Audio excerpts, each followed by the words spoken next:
Greetings, brothers and sisters. We continue our lesson on true will, and today's subject will be judgment. We have spoken previously on this subject. To cover what we have already discussed, we discussed judgment, and we have said the statement that none of us are fit or suited to judge. And we pointed out, as we will point out again, that we included ourselves as spirit within that statement. None of us is fit to judge. What does that mean? It is important to ask in order to understand the subject at hand. Within the mind, as you see it now, there is the issue of judgment. When you walk in the room and see people around you, instantly the back of the mind begins to calculate worth. How are they compared to me? How am I compared to them? And from this energetic interaction, you get a place. Some you decide you are better than them. Others you decide are less than you. And based on this subconscious process, you get a game plan of interaction with people. For those that you feel are less than you pay less attention to. And for those that you feel are better than you give them more attention. You watch them carefully looking for faults. Or you give them more attention to gain their approval, because if they are better than you and they give you approval, then this makes you okay. And logically, within the intellect, when we say these things, it could be deemed as insulting. No one wants to admit this. How dare you?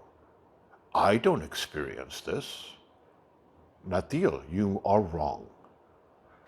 Are we? Are you sure? Have you spent the time observing your mind? And if this is correct, then why do you use the terms good and bad? Why do these terms come into play for everything? This is good, this is bad. Within those terms is judgment. Within those terms is the energetic equation we described. And you have wonderful ways of subtly making that energetic equation acceptable, making it palatable, making it so that it actually can be discussed publicly, making it discussed in a healing way. Or so you think.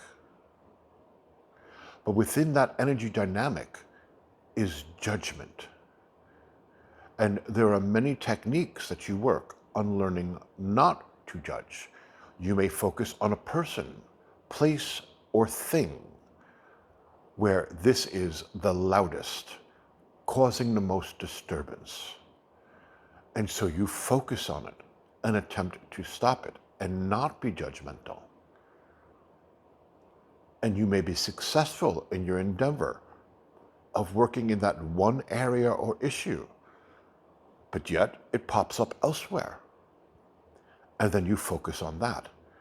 And then it pops up over here. And then you focus on that. But then it pops up over there. And then you focus on that.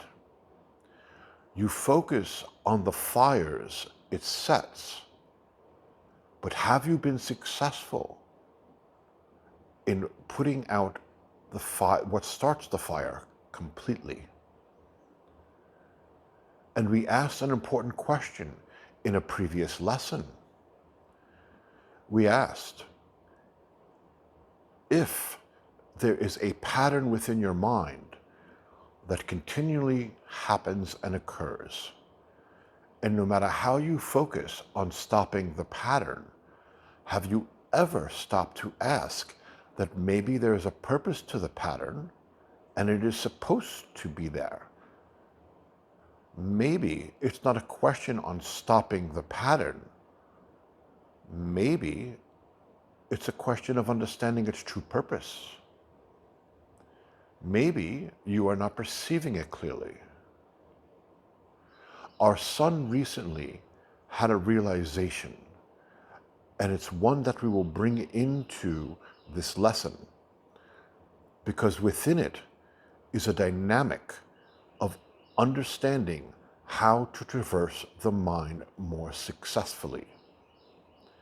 He had had the realization and explained it to another as thus: if we are at this table at a coffee shop and we decide we wish to move over to the couch to sit and converse, because the couch is obviously more comfortable than the chairs. However, the table that we are present at is at 60 megahertz of frequency. The couch, just across the way, is at 150 megahertz. Perceptually, you see it as simply getting up and walking over to the couch. It seems simple. This is physical. Physical laws are implied. We simply walk over. But not everything is so simple. In your life, things that you go after, things that you want, things that you attempt, can be a very different frequency than the one that you're holding. And you see it as a simple matter of physically traveling to where you wish to go, obtaining what it is you wish to obtain. However, what is not taking into account is the frequency that it holds. If it is a higher frequency, he pointed out in the conversation, then as we approach it, things would begin to distort. Why? Well, if perceptions is based on frequency, and you are holding a certain frequency and encounter a different frequency, if you are not in tune with that frequency, then by proxy, your perceptions that you currently hold would begin to distort. How would you know the signs? What does that mean? And it is actually really simple. When you attempt a new change in your life, quite often things go wrong. Things come up, as you would say, to heal. Darkness that you've been holding on to now is illuminated to be seen and worked out. What do you think you've been saying? Therein is the distortions. Therein is the misperceptions. It is not a matter of dealing with the past to be free of the past. And let us just say, in the situation given, well, mommy and daddy used to have a couch. It was plastic wrapped to protect it from stains from children. And it was known children should not sit on that couch. And if you were lucky to have a seat on it, you were watched. You were expected to sit in a behaved manner. It was obvious that the parents were uncomfortable with you sitting on it in the first place. Why? Because they make such a big deal about it when you do. They're watching, they're chastising, they're assuming, and all you did was take a seat. You haven't even done anything yet. And so A couch is known as something uncomfortable. A couch is not where a child belongs. And that uncomfortability is still trapped within your energy. So the idea that someone suggests we get up from the table and go sit on the couch becomes uncomfortable. That is a good example of how the past can come into play. But is it really in play? What is this really all about? The past gives construct to the current dilemma. Thoughts and emotion, reactionary agents, give physical construct. And so, you attempt to get up from a 60 megahertz table and walk over to a 150 megahertz couch, and distortions begin. Well, distortions must have logical reasons. Distortions must have a purpose. And so you dig through the files. And oh, look, this is a logical one. Mommy and daddy issues. Children do not belong on the couch. And so up it comes to give the distortions physical purpose, physicality. Is it really the issue? And the answer is a matter of degree of perception. When you don't know your mind, when you don't understand the dynamics and the way in which it works, then it becomes clear. The past very much is the reason, the cause, and the problem. And so what do? You work on that issue, or you go to a therapist to work out that issue, and you spend time working out the feelings about mommy and daddy not allowing you on the couch, and that the therapist comes in and says, you have a right to be comfortable. You have a right to sit on the couch. You have a right to feel like you belong. And you work out the thoughts and emotions of that situation. And yet, we say to you, they were an illusion to begin with. They were the construct to make the distortion in physical terms. The actual cause was encountering a vibration which equals into people, places, and things, where the frequency was a higher frequency than what you currently perceive at. And so what are we really saying? We are saying that when you understand with a sense of mastery the way your mind unfolds and the way that it works, up comes the feeling about the past, mommy and daddy, and the plastic couch. And the master looks at it and says, baloney. That is not the cause. The cause is the difference of frequency, the reaction. Again, thoughts and emotions, reactionary agents. What is their purpose? To give physical construct. An illusion. An illusion. The master of their minds will see the difference of frequency and recognize the distortions. That this is not a matter of healing the past. This is a matter of changing frequency in the moment. The master of the minds will not only look at getting up from the table and going over to the couch, but they will take a moment and recognize there's a difference of frequency. Before I rise from this table, if it is my goal to go sit on the couch that is a higher frequency, then the first thing I must do is take a seat, not at the couch, at the table I'm at. In acceptance, in the moment. And before I go to sit on the couch, I raise my frequency.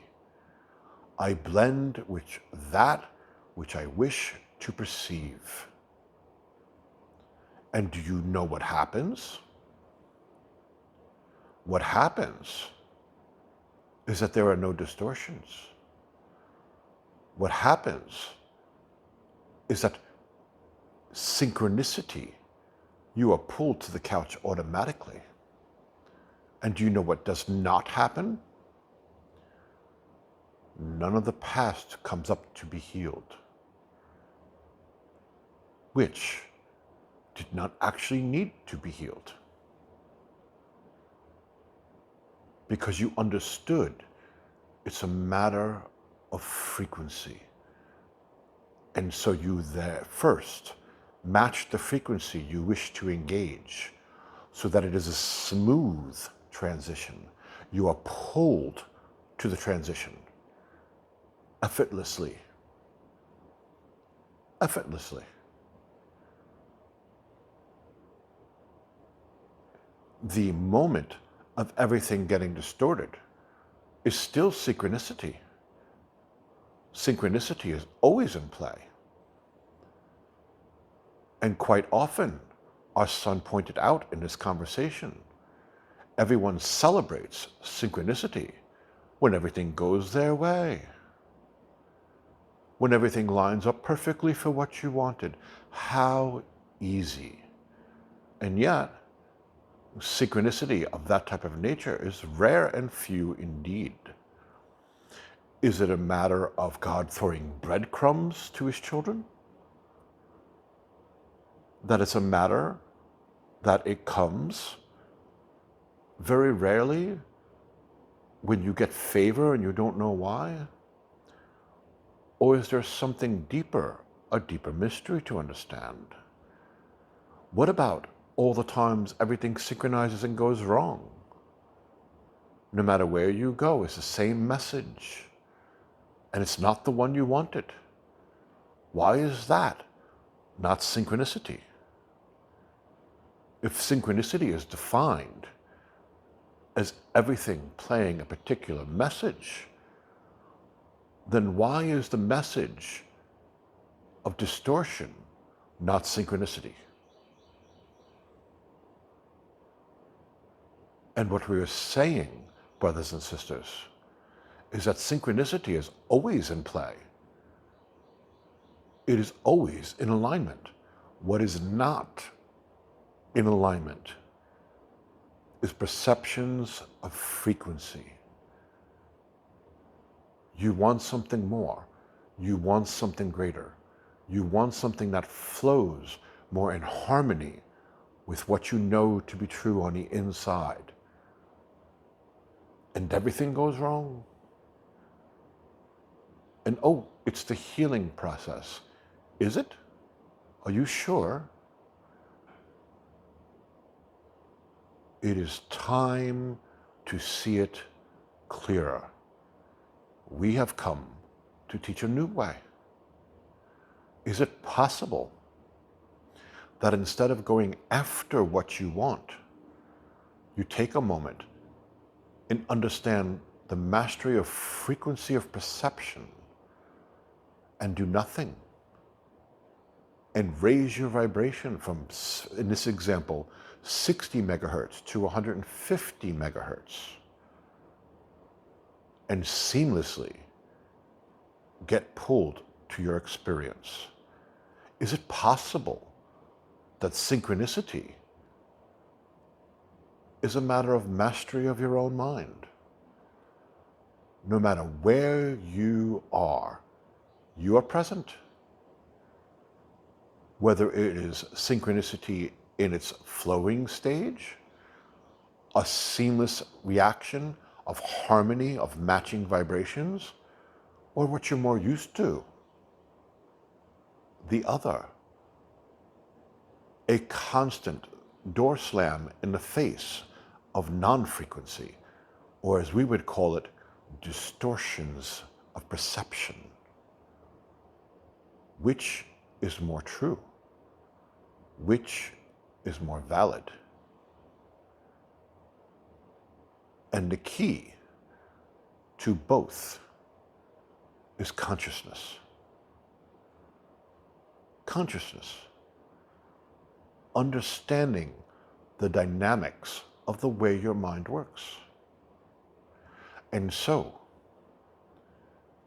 within judgment, when you are judging, you are blocking. You do not flow. You create distortions continually. It blocks the flow of your mind. No matter how you attempt to be non-judgmental, you create distortions continually. And when you deal with that, what do? Oh, I'm judging that person because I was not loved when I was a child. I am non-acceptance of that person because my previous relationship hurt me in the same way, and they hold similar energies to that person. So therefore, I need to heal my past relationship so I can accept the current person. And here we are again into the essence of insanity. So I have to fix the past so that I can be present, so I can have a future with this person.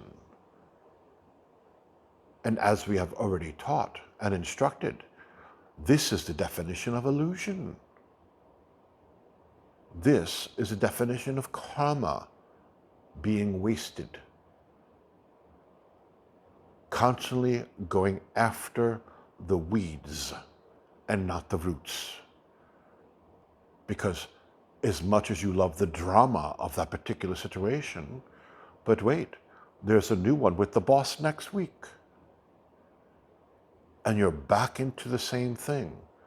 And you wonder why in your mind life seems like a corn maze than a journey. Always, which way will you go, left or right?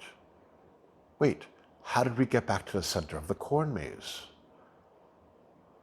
Why does it always seem like I'm going in circles?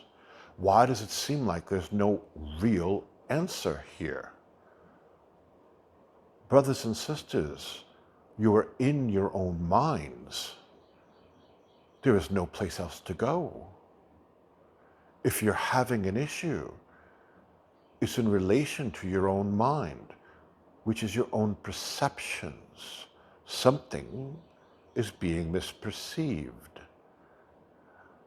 And so, we take the essence of judgment in the way your mind currently uses it, which is you trying to figure it out.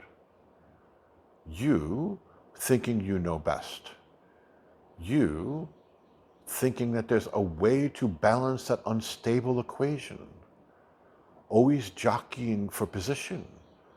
Always jockeying for a placement. Always jockeying to make sure that you're in a place of protection. From what? You're in your own mind. Who's threatening you? Are you threatening you? What is threatening you? That you need to be so safe.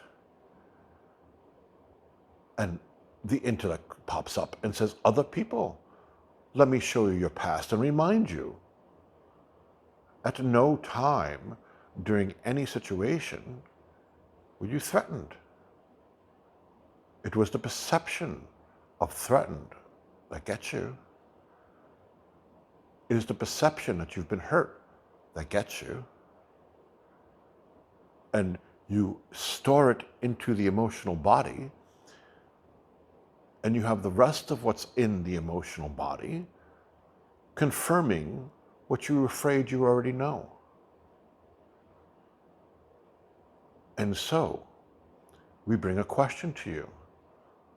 How do we, the Spirit, view judgment? How do we experience judgment? Because again, if we said, have you ever thought, since you can't get rid of it, you can't stop it, you can't contain it, that it's a natural construct of the mind, which would infer we have it too. And yet, we included ourselves when we said we are not capable of judgment. So how do we deal with this juxtaposition? We include you and ourselves as brothers and sisters to say we are not capable of using that tool called judgment. We are not capable, but yet it is present. What does that mean? What does that infer? Think, brothers and sisters. If it is part of the mind, it is part of the mind to be physically present, and yet we say we have it and are no longer physically present. What does that infer? It would infer that it was created as part of being. Now we're getting somewhere.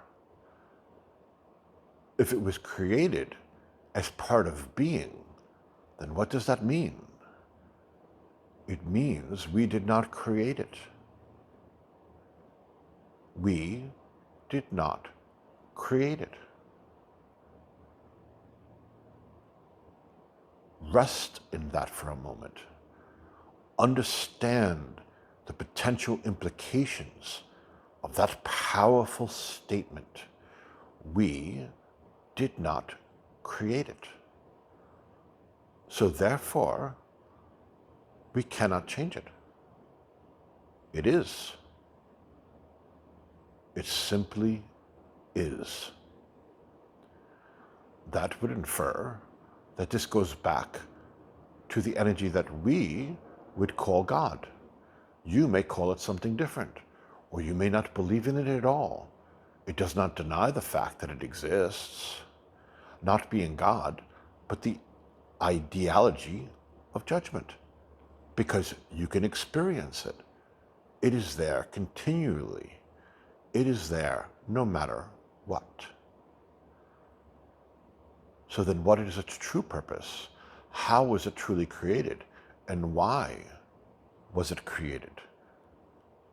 How does it fit within the mind is the moment? How does it fit within a state of being?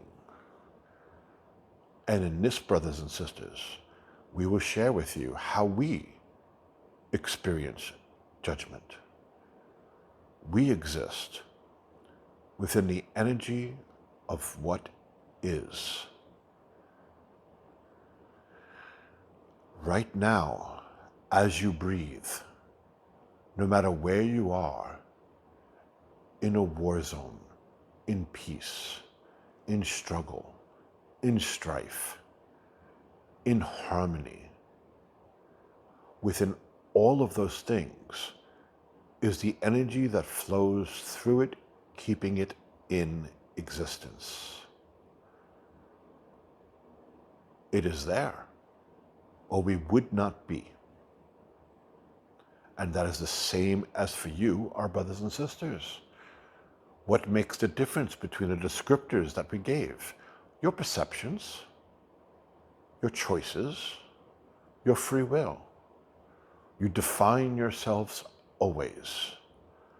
But what you don't define is the energy that flows between it all, binding it and keeping it within existence.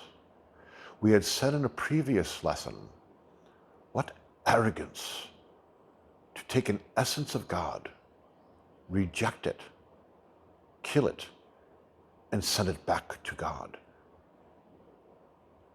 When you understand that what flows between is that state of grace that is within that name, the name is not even appropriate for it. Again, it's the best term to use that you would understand for that expansive energy. But is it appropriate to call it God? No. It's appropriate to experience it as a state of being without name, because it requires none.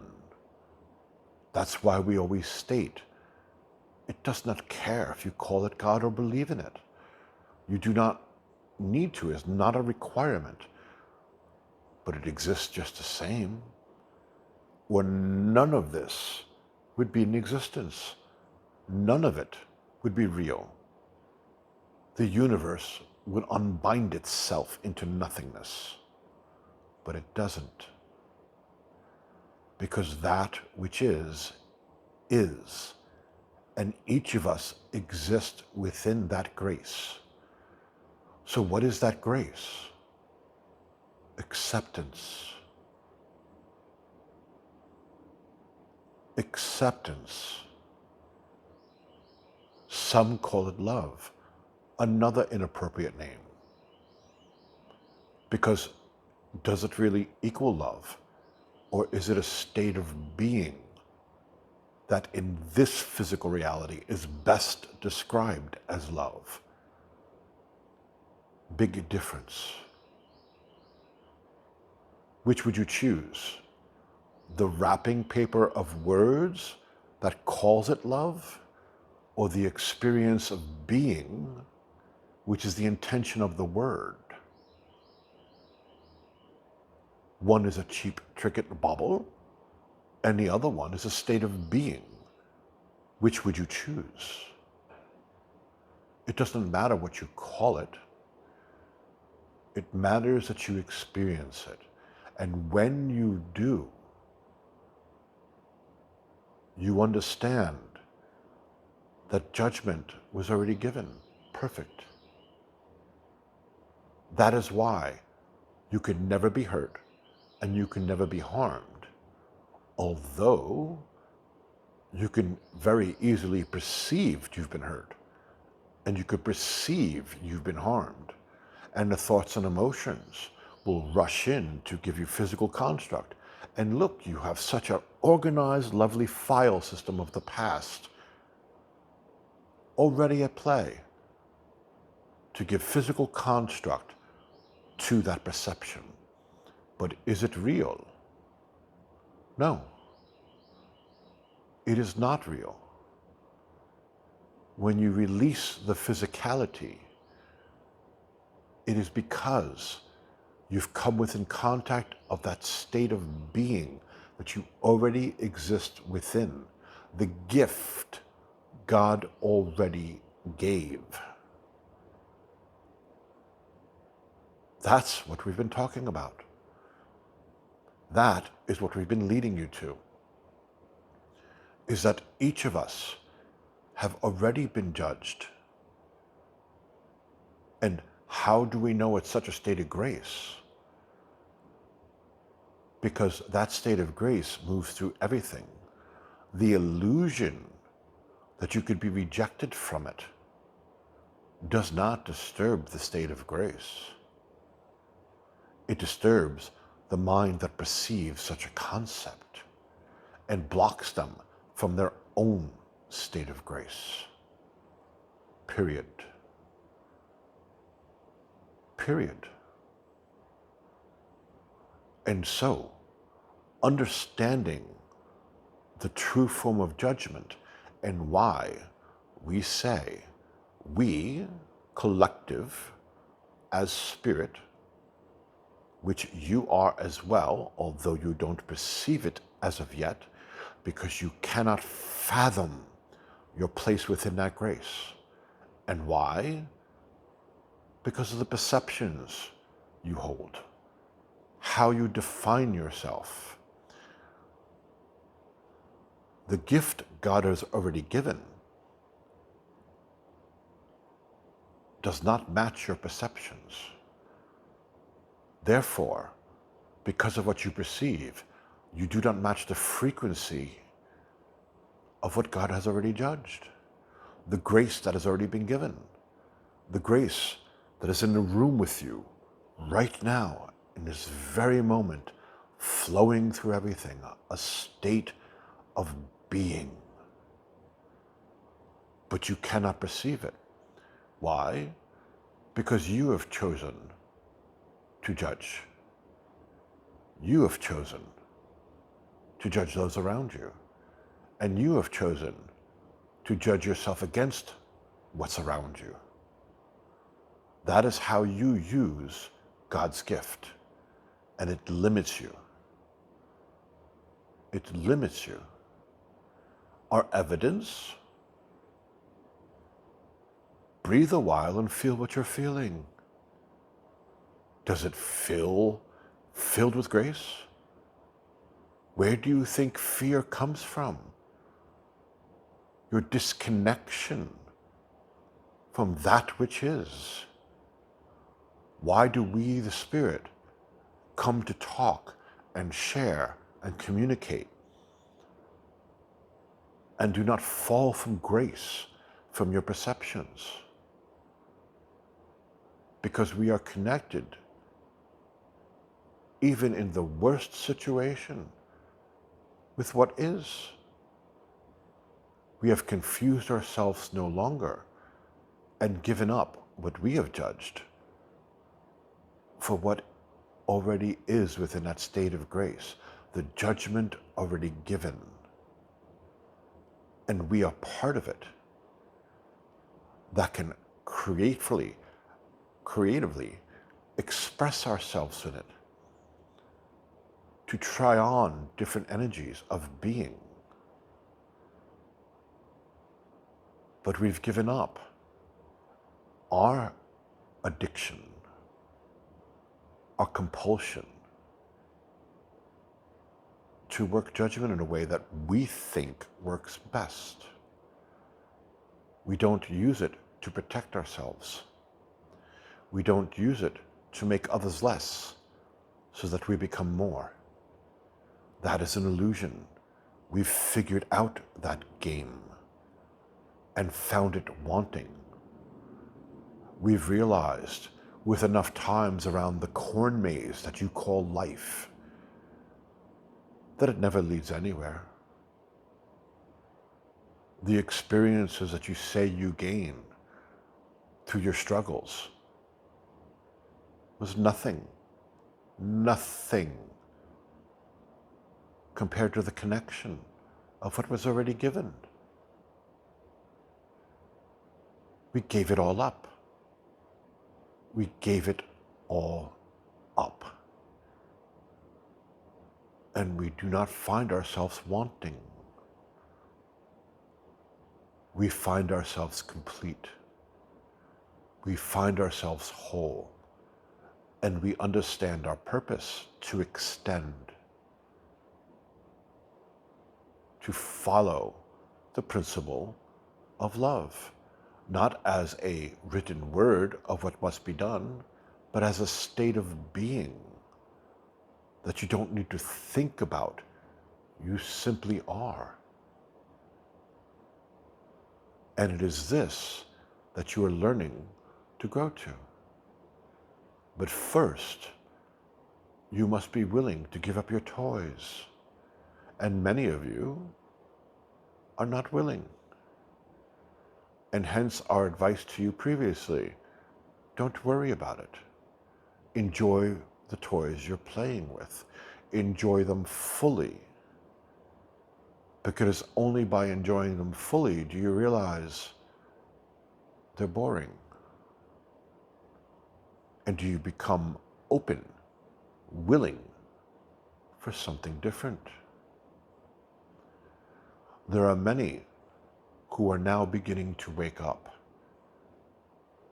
And if you recognize the corn maze and the way in which we set it, that is a clear indication. What's the point of this? I'll end up in the same place anyway. What's the point of this struggle?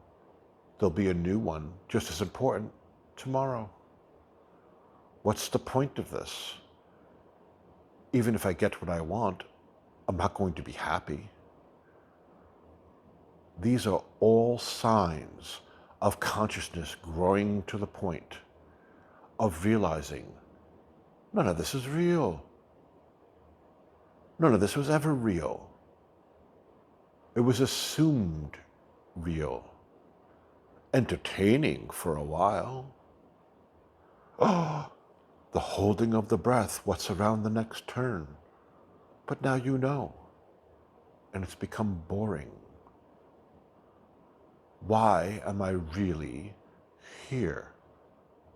What is the real purpose of this? Not of me. What is the real purpose of this? What is the point of this life? What is the point of the struggle? And why does none of it satisfy me? What am I really looking for? You already have what you're looking for. You can't be disconnected from it. It is a matter of stop paying attention to the other. And in judgment, it's a matter of understanding we, including your brothers and sisters in spirit, did not create it. We don't own it. We can't change it. We can't fix it. We can only accept it. Because regardless of what we think, it moves through us as it is, unconcerned, supporting, nurturing a state of being.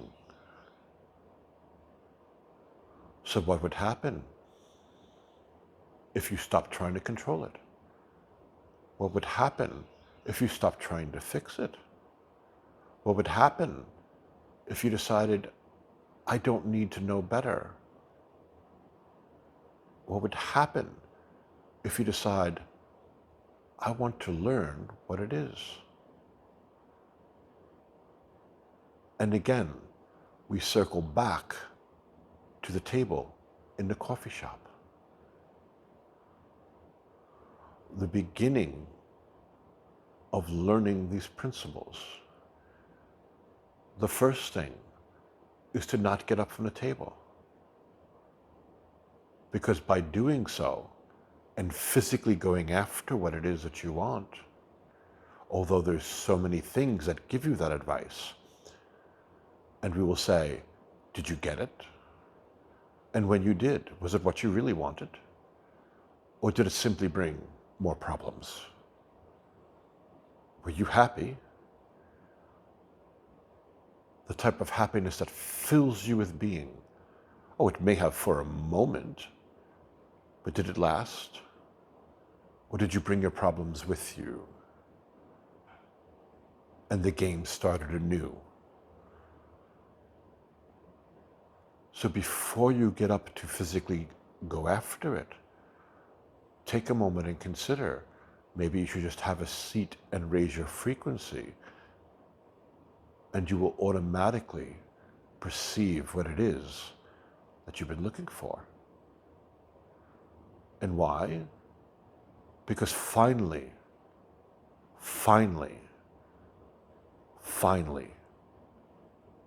you choose to end the distortions. And you no longer need your past through thoughts and emotions to give construct to it. That you understand the disturbance has nothing to do with your past. The disturbance has nothing to do with what you need to do. The disturbance is simply a matter of frequency not aligned. And when you understand this, when you begin to see clearly and align your frequency with the gift God already gave, the rest becomes undone automatically. It is rewriting the program without effort. And our peace to you.